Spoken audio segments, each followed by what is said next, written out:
Rossiya prezidenti Vladimir Putin SVOdan qaytgan askarlarni FMS bo'limlaridagi ishlarga olishga o'z rozichilikni bildirdi.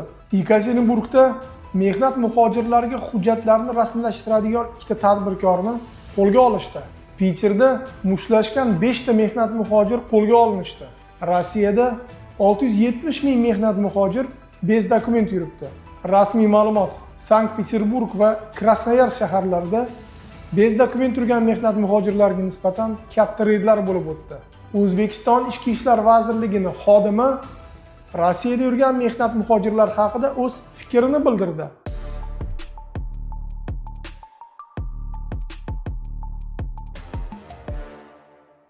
Assalomu alaykum hurmatli do'stlar. Bugun 28-sentyabr va odatdagi yangiliklarimizni boshlaymiz. Birinchi yangilik shu yaqin vaqtda Rossiyada migratsion tizimni o'zgarishiga tegishli. Bir necha kun oldin Rossiyaning iqtisodiyot vaziri shu migratsiya sohasida bo'layotgan o'zgarishlar haqida gapirib chiqdi. Uning so'zlari bo'yicha Rossiyada yaqin vaqtda mehnat muhojirlarga ishlab bo'lgandan keyin qaytish majburiyati bo'yniga qo'yiladi. Bu degani "Приехал, отработал, уехал" tizimi yaqin vaqtda Rossiyada qo'llanadi. Eslatib o'taman, bundan oldin O'zbekiston fuqarolari Rossiyaga kelib, xohlasa ishlashardi, xohlasa o'qishardi, kerak bo'lsa bu yerda nikoh qilib, oila qurib, qolib ketishga ham imkoniyatga ega bo'lishgan edi. Masalan, men ham o'z vaqtimda shu 2007-8-yillarda Rossiyaga kelganman. Birinchi bo'lib u vaqtlari Rossiyaning Ichki ishlar vazirligi bir ruxsatnoma berishardi, patentga o'xshagan bir hujjat. Shu hujjat asosida men 1 yil ishlaganman. Undan keyin RVP qilganman. RVPdan keyin vид на жительство olib va vaqt soat kelganda Rossiya fuqaroligiga hujjatlarni topshirganman. Va menga o'xshab minglab bizning vatandoshlarimiz Rossiyada o'z hujjatlarini to'g'rilashgan. Va mana endi bu tizim Rossiyada o'zgarmoqda. Bu degani Rossiyaga ishlamoqchi bo'lib kelganlar uchun faqat ishlashga tegishli hujjatlar beriladi. O'z o'rnida Rossiyaga qolmoqchi bo'lganlar uchun bir nechta har xil qiyinchiliklar yaratiladi. Bir tomondan buni bir ijobiy tomoni bor. Bu degani ishlash tizimiga ancha aniqlik kiritiladi. Patentlar atmen bo'ladi. Balki ilgaridek mehnat muhojirlar bemalol Rossiyaga kelisha olmaydi, lekin O'zbekiston, Tojikiston, Qirg'izistondan chiqishdan oldin yangi tizim bo'yicha bu yerda shu ish beruvchisi bilan oldindan shartnoma qilib, har bir kerak bo'lgan hujjatlarga ega bo'lib, xuddi Koreya, Yaponiyadek Rossiyaga kelib ishlashadi. Lekin buni salbiy tomoni ham bor. Hammamiz ko'rib turibmiz, Rossiyada shu har xil elektron tizimlar, umuman o'zgarishlar juda ham qiyin kiritiladi va ko'p vaqtda bu vaziyatni qurbonlari oddiy mehnat muhojirlar bo'lib qoladi. Chunki eski tizim olib tashlanadi, yangi tizim oxirigacha qulay tarzda yo'lga qo'yilmaydi. Xullas 2026-yil biz uchun ko'p har xil o'zgarishlarni olib kelmoqda. Rossiyaning prezidenti Vladimir Putin shu SVOdan qaytayotgan askarlarni FMS bo'limlariga ishga olishni to'liq qo'llab-quvvatladi. Eslatib o'taman, bundan oldin shu Rossiyadagi millatchilarning yana bir partiyasi Новые люди rahbari Aleksey Nechayev bunday taklif bilan Rossiyaning prezidentiga chiqdi. Bu taklif Rossiyaning millatchilariga juda ham yoqdi.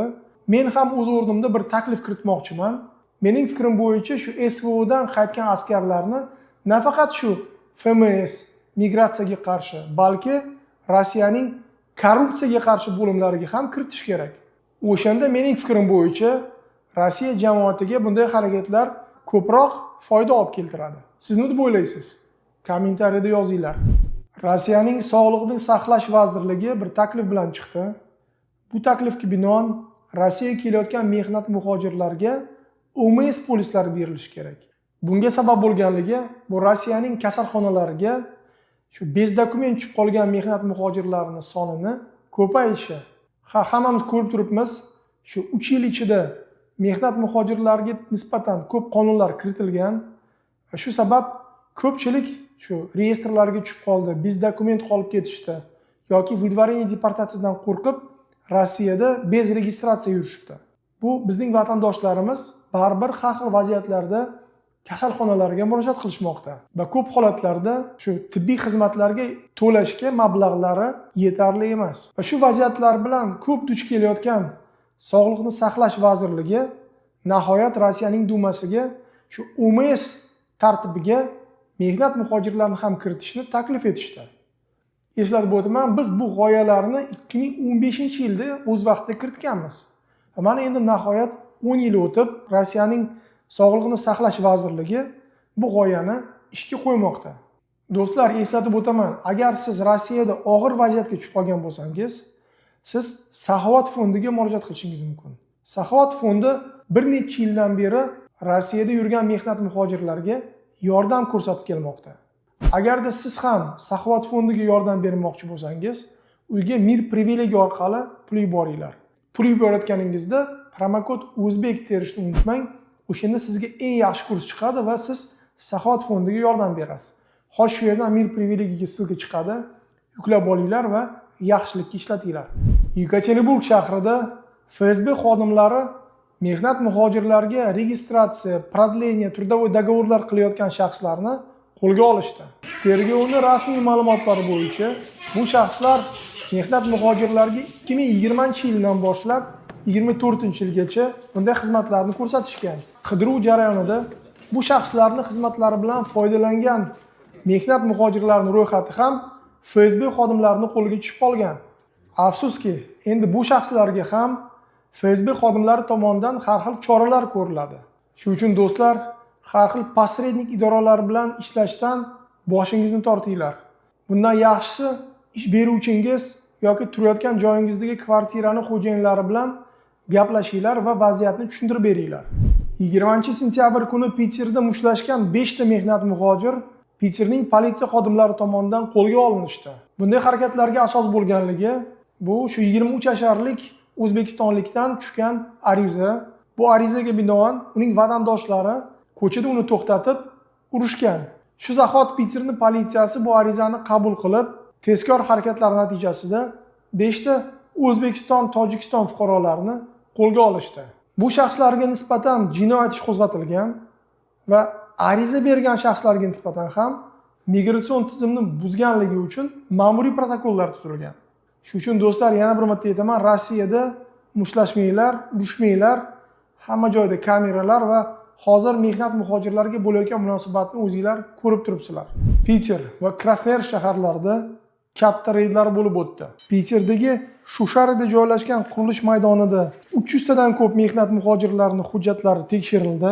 Natijada 40 tasida hujjatlari joyida emasligi aniqlangan va ularga nisbatan Rossiyadan vidvareniya qo'llandi. O'z o'rnida Krasnoyarskning Salonsi posyolkasida o'zbekistonlik ashulachini konsertiga politsiya xodimlari bosib kirishdi. Jaloliddin Ahmadaliyev Korona degan to'yxonada 600 dan ko'p vatandoshlarni yig'gan.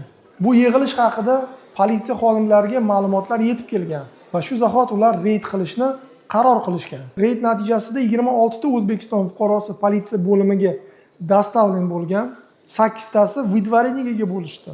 Xullas, videoda ko'rib turibsizlar, hozir shu migrantlar yig'iladigan joylarga ahamiyat juda ham baland. Shuning uchun do'stlar, mening fikrim bo'yicha yaqin vaqtda bunday ommaviy joylarga borishdan boshingizni tortib turing. Vaziyatni o'zingiz ko'rib turibsizlar. Nafaqat shu Rossiyaning politsiyalar yoki qandaydir davlat xodimlari, balki har xil millatchilar tomonidan ham provokatsiyalar bo'lishi mumkin. O'tgan haftada O'zbekistonning konsullik bo'limining rahbari Munira Nizamova Rossiyada yurgan mehnat muhojirlari haqida bir g'alati fikr bildirdilar. Ularning so'zlari bo'yicha Rossiyada mehnat muhojirlarga bo'layotgan vaziyatda birinchi bo'lib o'zbeklar o'zlari aybdor.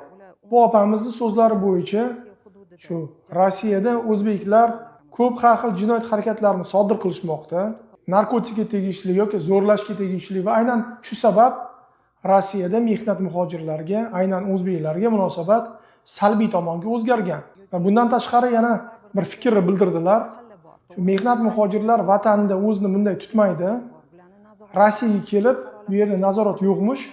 Shu nazorat yo'q bo'lganligi uchun bemalol bu yerda jinoyat ishlarini sodir qilib yurishganmish. Men Munira Nizamovani fikrlari bilan mutlaqo noroziman. Birinchidan, afsuski Rossiyada ko'p bizning vatandoshlarimiz har xil podstavalar bilan qamalishmoqda. Men buni huquqshunos sifatida, praktik qilayotgan yurist sifatida sizlarga 100% kafolat bilan gapirishim mumkin. Podstava deganimda bu birinchi bo'lib shu narkotik bilan tushganlar, ularni kimdir aldab bu harakatlarga tortgan. Ikkinchidan shu har xil ekstremistik harakatlar, keyin zo'rlash bo'ladimi? Bu moddalar hozir juda ham ko'p migrantlarga, mehnat muhojirlarga qo'llanmoqda. Va mening ishonchim komil, bularning ichida juda ham ko'p beayb bunday vaziyatga tushib qolgan aka-ukalarimiz, opa-singillarimiz bor. Bundan tashqari, Rossiyada millatchilar juda ham kuchayib ketdi va ular ham o'zining Telegram kanallari orqali bo'lgan har xil voqealarni ko'rsatib, O'zbekistonlik va umuman mehnat muhojirlarga nisbatan nafratlarni tug'dirishmoqda, shu mahalliy aholini ko'zlarida. Va bu vaziyatda mening fikrim bo'yicha Rossiyada yurgan o'zbekistonliklar bu birinchi bo'lib bular bu vaziyatni qurbonlari. Shuning uchun o'zbekistonlik bo'lib turib, O'zbekistonda Tashqi ishlar vazirligini bir katta bo'limini rahbari bo'lib turib, bunday gaplarni gapirish menimcha kamida juda ham bir g'alati desak bo'ladi. Siz ham bu haqda nima o'ylaysiz? Kommentariyada o'z fikringizni yozing. Keyingi yangilik Rossiyaning Ichki ishlar vazirligidan keldi. Shu rasmiy ma'lumot bo'yicha hozir Rossiyada 670 mingta mehnat muhojir bez dokument yuribdi va ularning ichida ko'pchiligi ayollar va voyaga yetmagan mehnat muhojirlarning bolajonlari. Bu haqida Ichki ishlar vazirining birinchi o'rinbosari Aleksandr Garovoy gapirib chiqdi. Bu akamizni to'g'ri tushungan bo'lsak, aynan shu bez dokument yurganlarga nisbatan yaqin vaqt reydlar faqat kuchayib kelaveradi. Eslatib o'taman, siz o'zingizni ham bu ro'yxatlardan tekshirib olishingiz mumkin. Bu uchun Rosmigrant ilovasini yuklab olinglar. Bu yerda o'zbek tilida bepul tarzda o'zingizni shu reyestr kontrolyuемых лицdan tekshirib olishingiz mumkin. Xo'sh, shu yerdan silka chiqadi, yuklab olinglar va ishlatinglar. Keyingi yangilik Krasnoyarsk aeroportidan keldi. Aynan shu joyda ishlayotgan mehnat muhojir taksistlarga nisbatan katta reyd bo'lib o'tdi. Reyd natijasida 5 ta mehnat muhojir Rossiyadan выдворение bo'ldi va bir nechta Rossiya fuqaroligiga ega bo'lgan O'rta Osiyolik taksistlar shu harbiy idoradan poveskalarga ega bo'lishdi. Odatdagi meni Krasnoyarskdan ko'rayotganlar bor bo'lsa, kommentariyada yozinglar. Vaziyat qanday? Keyingi yangilik Moskvani Butva rayonidan keldi. Endi bu yerda shu drujinniklar qatoriga Ruskaya община idorasini a'zolari ham taklif etildi. Eslatib o'taman, Rossiyada drujinniklar deganimizda bu ommaviy pozbonlar desak bo'ladi, politsiya xodimlarining yordamchilari va agar ular sizga murojaat qilsa, siz ularga javob berishingiz mumkin, lekin ular sizning hujjatlaringizni tekshirish yoki sizga nisbatan qandaydir choralar ko'rishga haqli emas. Ularning vakolatlari faqat politsiya xodimlarini chaqirish yoki bir qandaydir reyd jarayonida shu politsiya xodimlarining yonida turib, ularga shu davlatdan belgilangan vakolatlarni amalga oshirishda yordam berishlari mumkin. Shaxsiy shu narsalaringizni tutish yoki sizning telefonlaringizni qarash, ular bunday harakatlarni amalga oshirish olmaydi. Agarda sizga nisbatan bunday harakat qilishmoqchi bo'lsa, ularga aytinglar, bu samoupravство yoki politsiya xodimlariga превышение должностных полномочий. Ha, sizga nisbatan qonun buzilsa, nazaringizda tuting, siz har doim 02 ga telefon qilib, bu shaxslar ustidan da'vo berishingiz mumkin yoki bizning Moskvadagi yuridik idoramizga murojaat qiling. Eslatib o'taman, Moskvada ham bizning yuridik idoramiz bor. Aynan shu idoramizda siz har doim halol yuridik xizmatlarga ega bo'lishingiz mumkin. Keyingi yangilik Rossiyaning Dumasidan keldi. Endi Rossiyaning deputatlari maktabga kirish uchun kerak bo'lgan testlarni o'zgartirishmoqchi. Bunga asos bo'lganligi shu o'tgan 6 oy ichida 80% dan ko'p mehnat muhojirlarining bolajonlari maktabga kira olmaganligi. Bu haqida ko'pchilik gapirib chiqdi. Masalan, Tatariston prezidenti ham gapirib chiqdi. Rossiyaga qaytib kelgan rus aholisi ham gapirib chiqdi. Shu gaplardan keyin deputatlar tushunishdi, bu testlarning kiritilishi katta xato bo'lgan va mana endi nihoyat ular testlarni o'zgartirishmoqchi. Bu degani testlar osonlashtiriladi va aytgandek, приниматься во внимание будут особые условия. Bu degani bir xil vaziyatlarda maktablarga testdan o'ta olmagan bolajonlarni ham olishga imkoniyat beriladi. Mana ko'rib turibmiz, shu millatchilarga yoqaman degan deputatlarning g'oyalari hayotda umuman ishlamaydi. Shuncha odamlarni qiynashdi, shuncha bolajonlar maktabsiz qolib ketishdi va afsuski, bu millatchi deputatlar bunday harakatlar uchun javobga tortilmaydi. Bir tasavvur qiling, yaxshi bo'lardi, Rossiyaning Dumasini rahbariyati tomonidan bu deputatlarga nisbatan bir qandaydir choralar ko'rilsa va kelajakda shu saylovlar bo'lganda bu deputatlar boshqa Dumaga kiritilmasa. Shunday vaziyat bo'lsa zo'r bo'lardi, to'g'rimi? Nima deb o'ylaysiz? Kommentariyada yozinglar. Hurmatli do'stlar, bugungi yangiliklarimiz shu loyihalardan iborat.